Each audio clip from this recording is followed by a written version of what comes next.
Well, today we have Hugo Centeno, the boss, here on theboxingbar.com. Thank you very much for being here, Hugo. Thanks for your time and welcome. Thank you. Thank you for having me. I really appreciate it.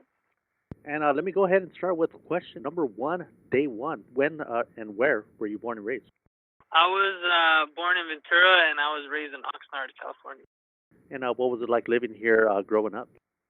It had its times. I lived in Colonia till I was about 9, and then I moved to the north side of Oxnard, and I've liked it. My parents always kept me out of trouble. I've always been very disciplined because of boxing, and I've loved it. I love living out here. I love the weather.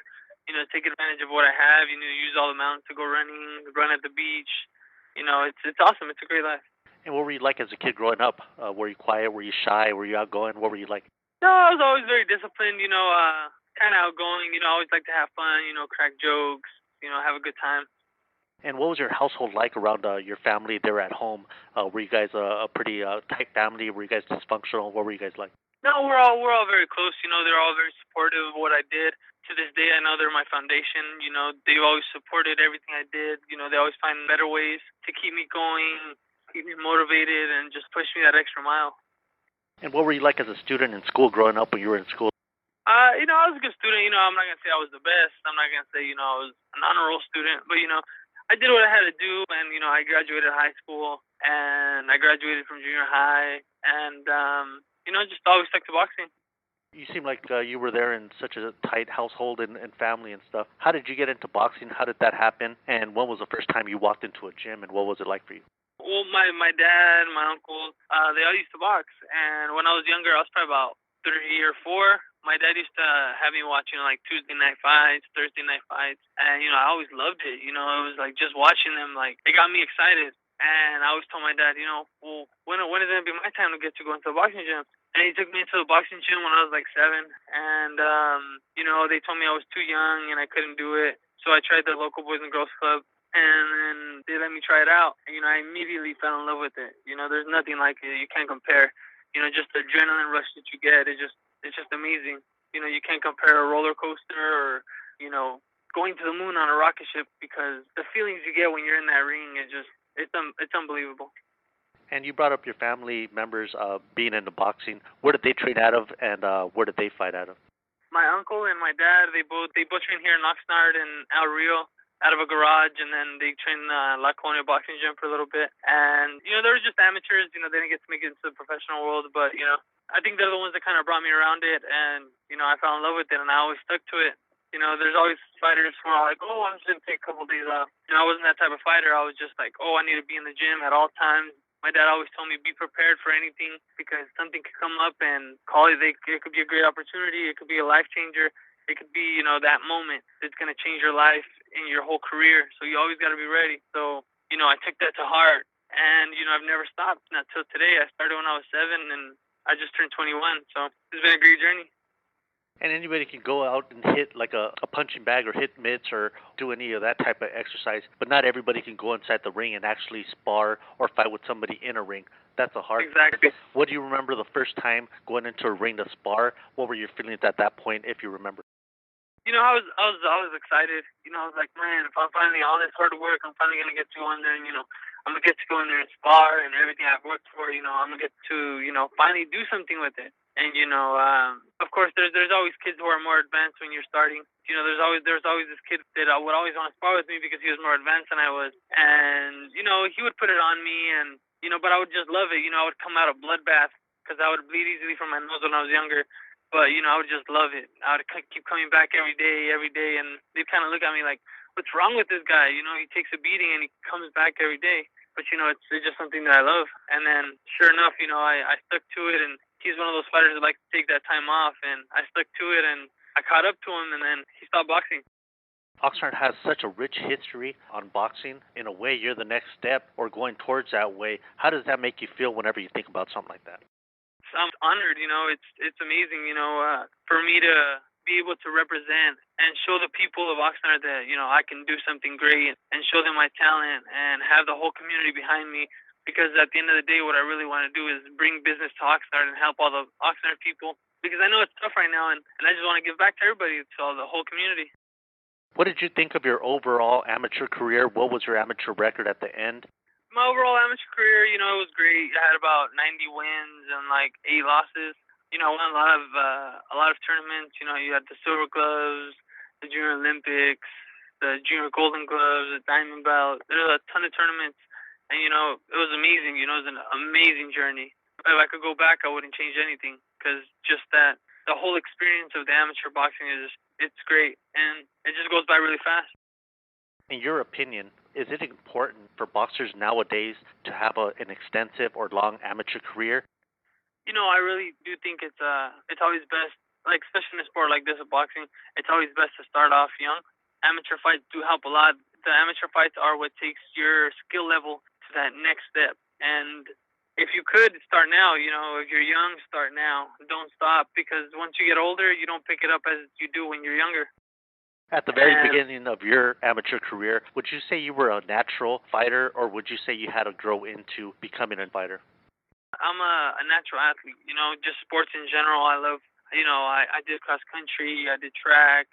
I'm just a natural athlete. And when I first started, I did pretty well. I picked up. I'm a lengthy fighter, so I picked up the boxing style pretty quickly. When did you finally realize that it was time to leave the amateurs and go into the pros? I realized that when I was 17, I was a senior in high school, or I was about to be a senior in high school, and the Olympics came around, and it was always my dream to want to go to the Olympics. And but you have to have a certain amount of points to be on the Olympic team, because every big tournament you win, you earn points, and like you have to qualify to go to the Olympic trials. And when I turned 17, because the age divisions are 17 through 34, you're considered a man. So it's the men division for the Olympics. And when I turned 17, I had no points. So I figured, by the time the next Olympics come around, I could have a small title or I could be advancing my professional career because I feel like I do have what it takes to do something in the professional world. So I became a professional a little bit before became 18. When did you decide to turn pro and was it a hard or easy transition for you? I decided to turn pro towards the middle of my senior year in high school. I told my dad I was ready. I told him, just trust me. I know what I'm doing in there. And he trusted me, and all's gone well. What was it like, let's say, before your first pro fight, getting to the arena and getting ready, being in the locker room, getting ready, knowing that this was going to be a totally different thing without the headgear, without the bigger gloves? Your hands might be a little freer as far as to swing with them, but at the same time, you're going to be taking blows without the headgear. Right. What was it like when you were on your way to the ring that particular day? What were all the feelings going through in your head before the actual fight? You know, even till now, I always get butterflies before my fight because so much hard work goes into for when you're first starting into those 4 rounds and then to those 6 rounds, and now I'm gonna have an 8 round fight. So much work every day. You train super hard. And every time before that fight, I always get butterflies. And not because I'm scared, it's because I'm anxious to show off all that hard work that I've been doing. After you went through the drapes, you got into the ring that particular day. I'm talking about your pro debut there. To be up in the ring with announcers announcing your name, you're pretty much nose to nose with the guy before the fight, giving the referee's giving your instructions there. What was it like for you to know that you're about to get it on? And what does a young boxer like yourself? Of course, it wasn't too long ago. I mean, it was in '09. But Right. do you remember those feelings and what was going through your head right before that first bell for your first pro fight? I was extremely excited. I was extremely anxious. I wanted to get in there and just, do what I had to do to win, because it's super exciting and you have that limelight. Everybody's watching you. You're in that big ring and you don't have a headgear on, you don't have a shirt on, and you have those small gloves. You're just ready to let the leather fly. And there's nothing else like it. And you didn't mess around. A lot of people usually fight their first pro debut fight in their hometown. You went to Mexicali where you didn't know how those people were going to react to you. Maybe thinking of you as a pocho, like they do to me. And Yeah, yeah. but at the same time, that's experience that you get going into, being a young kid, being thrown into the man's garden there. Right. How did you feel, and did that come into play while you were fighting? It's like anything, you go in there and you do what you gotta do. And at the end of the day, if you really want it, you're gonna come out on top. If you have what it takes, you're gonna come out on top. If you leave it all in the ring and don't take anything home, you're gonna come out on top. For the most part, unless you have those political judges like we were talking about earlier. But it really didn't play a big part. on me going to Mexicali and make my pro debut. But it's always great to fight in your hometown. You racked up 6 straight first round knockouts. At that point, what would you say was your biggest strength as far as in your boxing skill? Would you say it was your power, or would you say it was your technique? I feel like it was my technique a little more than anything. I still kind of felt like I had an amateur style, so I would overwhelm the opponent. And I feel since they're so used to that professional style, they couldn't handle it. You look to be very sharp at a young age. You're going to fight Gerardo Prieto this coming weekend there in Anaheim. What do you have planned for him? I'm sure you're a perfectionist. You've probably seen your last fights. What have you gotten from those last fights, and what are you going to do different in this fight to make a big name for yourself or to make everybody open up their eyes? I feel like I have a lot of different styles. I could fight on the inside, I could fight on the outside, I could fight as a righty, I could fight as a lefty. But my last fight, the guy came to brawl. He wanted to fight in the middle of the ring. He's a little bit of a dirty fighter, kind of crafty. He's had a lot of experience, and so is this guy coming up. He's fought a lot of big names. Andre Berto, Vanes, and those are guys that are already up there at the top of the food chain right now in boxing. And so I know the guy has experience, and he likes to come and just leave it all right in the dead center middle of the ring. And my plans are just to outbox the guy, just outclass him. Your weights between, let's say, the last 5 or 6 fights, it seems like you're at the 147 limit, and then you seem to go up to the 154 and kind of up and down here and there. What would you say is your more solid weight, or have you found it, or do you think your body is still maturing where you're still not sure exactly what weight you're going to stay at or what weight is more solid for you? I still think my body's still maturing. I guess it all depends. Comes down. Every training camp is changing. Everything's getting a little harder. My body's reacting different to more work. Like my last fight for the one that I fought here in Oxnard. I had a little bit of a tough time making 152, and this time I'm fighting at 154. And we've added more rounds to sparring, more rounds to the bag, to the pads. Physical training has been a lot harder, and I feel like all that work has helped me drop the weight a lot easier because I don't feel lightheaded or drained or dehydrated or anything. And I'm weighing 152 right now, and the weigh-ins are on Friday, and I have to weigh in at 154. And I feel like I'm on my walking around weight. Do you set a long-term goal? Like, do you say to yourself, "I want to be a world champion next," or do you set little goals and say, I want to win 15 fights and I want to win 20?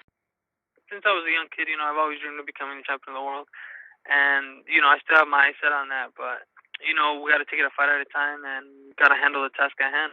And who's your trainer at the moment? My dad is HUGO CENTENO Senior. And how does that make you feel to be at 12-0, barely starting having your first 12 fights, and having someone like Joel de la Hoya, who of course knows talent when he sees it, and he most likely sees that in you, watching over you. How does it feel to know that you have such a strong backing in him? It feels great. What I mean? The guy's extremely professional, and he has the experience. He's been in the biggest fights in boxing, and he knows exactly what it takes. And it's like I tell him, just tell me what I have to do, and I'll do it because I understand and know that you know what it takes to be a champion of the world. So I want you to show me because I want to be a champion of the world. And it's amazing to have him there. What do you foresee yourself in the next 2 years? Like I was telling you, I would like to win some type of title by the end of this year. Even if it's a small one, but by next year, we want to step up to the bigger fights and fight for a world title. An IBF, a WBO, even a small WBC or even a real WBC. But like I was saying earlier, you got to focus on the task at hand and you got to take care of each fight one by one. You got the right mindset. You got a lot of years ahead of you. But even though you're barely starting your career, after it's all said and done, how do you want your people, what I call the 3 big F's, your family, your friends, your fans, how do you want everybody to see you, Hugo, overall after it's all said and done? I would like them to remember me, as the people's champion.